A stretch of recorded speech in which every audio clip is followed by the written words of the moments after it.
नमस्कार दोस्तों, बहुत ही बहुत स्वागत है और आज हम बात करने जा रहे हैं एक बार फिर से रिविज़िट रिव्यू की। अगर देखा जाए तो इससे पहले हमने सुनील शेट्टी की मूवी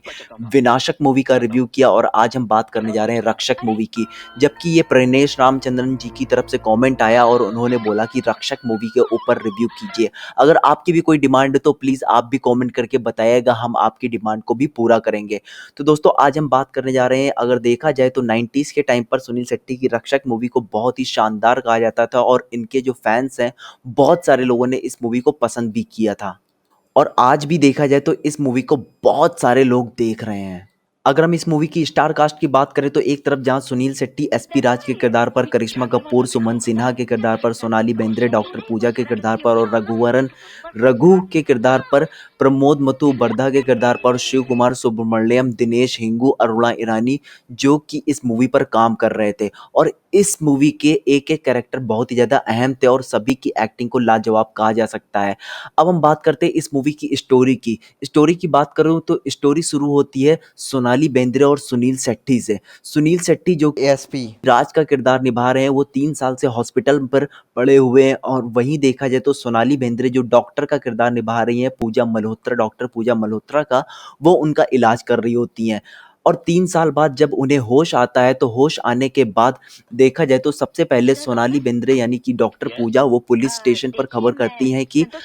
एसपी राज को, मतलब जो सुनील शेट्टी हैं, उनको होश आ गया है। और देखा जाए तो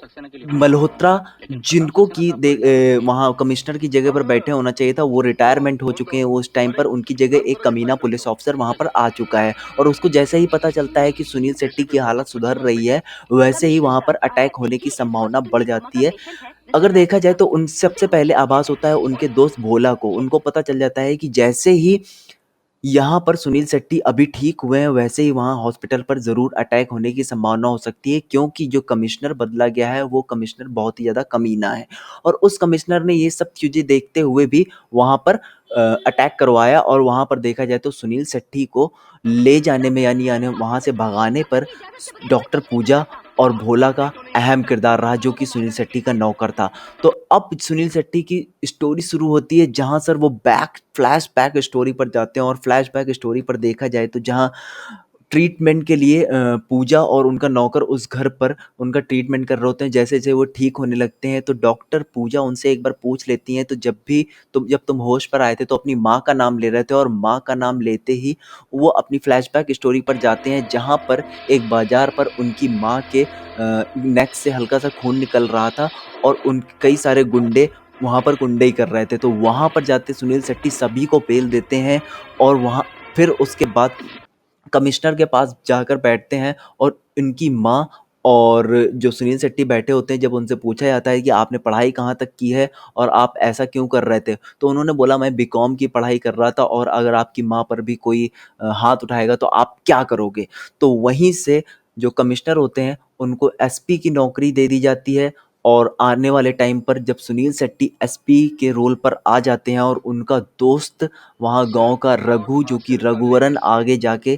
काले जो नोट छपाई होती है, उसका सबसे बड़ा जो मतलब मसीहा है कहा जाता है, या सबसे बड़ा राजा बोल लो, कि काले धंधे नोट छापने के नंबर 1 पर रहेगा। जहाँ एक तरफ एसपी, वहीं दूसरी तरफ उनका जो पक्का दोस्त है, वो सबसे बड़ा गुंडा। और अब शुरू होती है स्टोरी, जहाँ पर उनकी माँ और करिश्मा कपूर और सुनील शेट्टी, जहाँ एक तरफ उनकी माँ बताती हैं कि ये बचपन से तुम्हारी दोस्त थी, तो वहाँ पर कुची-कुची वाले कुछ डायलॉग्स होते हैं और कुछ सॉन्ग्स भी होते हैं, और कुछ सॉन्ग्स के होने के बाद ये स्टोरी आगे बढ़ती है और आने आने वाले टाइम पर ये स्टोरी आगे बढ़कर करिश्मा कपूर और सुनील शेट्टी की शादी हो जाती है। जब इन दोनों की शादी हो जाती है तो दोनों, ये माँ, करिश्मा कपूर और सुनील शेट्टी, तीनों ही गाँव छोड़कर शहर की ओर जा रहे होते हैं। और कुछ दिनों बाद जब रघु एक घर पर कूद अंदर जाता है और वहाँ पर देखता है कि यहाँ पर काले नोट किस तरह से छापे जा रहे हैं, और पूरा एक्सपीरियंस उसे उसे काम आता है, इसलिए कि वो काले नोटों को अच्छी तरह से छाप सकता है। और जब जितने भी गुंडे होते हैं वो सुबह आते हैं, देखते हैं कि इतने सारे नोट छाप दिए, तो वहीं से उनको छापने की परमिशन दे दी जाती है और वो सबसे ऊपर लेवल पर आके बैठ जाते हैं। देखा जाए तो ये उनका पार्टनर था, उनके साथ विश्वासघात करना चाहता था, और लेकिन ऐसा कुछ भी नहीं हो पाया, उनके वफ़ादार ने उन्हें बताया और वहीं पर रघु अपने पार्टनर को मरवा देता है और सबसे ऊँचे पायदान पर आ जाते हैं। और जब सुनील शेट्टी शहर से आने के लिए फ़ोन करते हैं कि मैं गाँव आने वाला हूँ, तो रघु सबसे मना कर देते हैं कि भाई अब कुछ भी नहीं चलाना है, क्योंकि मेरा दोस्त आ रहा है और कुछ दिन के लिए ये धंधे बंद कर दिए जाते हैं। उसके बावजूद एक डीलिंग होती है, जिस डीलिंग का एक अननोन पर्सन से फ़ोन आता है और सुनील शेट्टी को जहाँ पता चलता है ये डीलिंग चलने वाली है, तो सुनील शेट्टी वहीं जाकर सारे गुंडों को पेलते हैं और एक गुंडे को ले जाकर पुलिस स्टेशन पर ले जाके खड़ा कर देते हैं। और पुलिस स्टेशन का जो हाई पुलिस वाला है बिना वर्दी के देख के सुनील शेट्टी के ऊपर कुछ आतुर हो जाता है, लेकिन सुनील शेट्टी जब बताते हुए एसपी हैं और जब सबकी हवा खिसक जाती है और उसको जेल पर डालना पड़ता है। और धीरे-धीरे जब नाम साफ होता है कि आखिर ये कौन है जो कि काले धंधे का सबसे बड़ा डॉन है। तो दोस्तों स्टोरी आगे बढ़ती है और अब यहाँ पर सुनील शेट्टी को इन्फॉर्मर फ़ोन करता है और बताता है कि आज आपके लड़के का मुंडन है और वहीं पर मैं आपको आके बताऊँगा कि काले धंधे का जो सबसे बड़ा डॉन है वो कौन है। तो सुनील शेट्टी वहीं पर जाते हैं और वहाँ पर इन्फॉर्मर उनको बता देता है कि आखिर सबसे बड़ा डॉन कौन है। जब सुनील शेट्टी को पता चल जाता है कि रघु यानी रघुवरन जो उनका कि सबसे बेस्ट फ्रेंड है वही काले धंधे का डॉन है, तो वो उनको बहुत बार समझाते हैं, लेकिन वो नहीं मानते हैं और वो कहते हैं वो ये धंधा नहीं छोड़ेंगे। तो धीरे-धीरे स्टोरी और आगे बढ़ती है और रघु जिसको कि अपनी जायदाद बेच के उसकी सुनील शेट्टी की माँ ने उनका कर्जा अदा किया था, उसी रघु ने सुनील शेट्टी की माँ और उनकी बीवी को मारा था और उनके बच्चा बच गया था और सुनील शेट्टी को भी मारा गया, लेकिन वो 3 साल कोमा में रहे और 3 साल कोमा के होने के बाद फिर से स्टोरी फ्लैशबैक पर आती है और वो एक बार फिर से अपने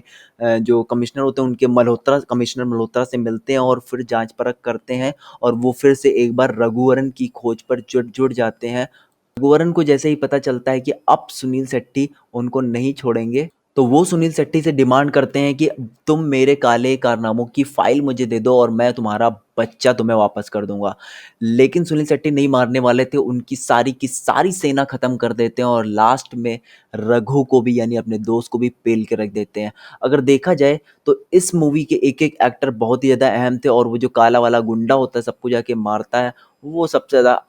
अलग ही किरदार दिखा हुआ है। और रघु की भी एक्टिंग अच्छी रही है, सुनील शेट्टी की एक्टिंग अच्छी रही है और एक्टर्स की किसकी सबसे बेहतरीन एक्टिंग लगी प्लीज़ कमेंट करके बताइएगा। इस मूवी का बेस्ट डायलॉग कौन-सा अच्छा लगा प्लीज़ कमेंट करके बताइएगा। वीडियो अच्छी लगे तो लाइक कीजिएगा। मैं चलता हूँ, आपसे विदा लेता हूँ, आपका दोस्त अमित मिश्रा। नेक्स्ट रिविज़िट के लिए तैयार रहिएगा। बाय-बाय।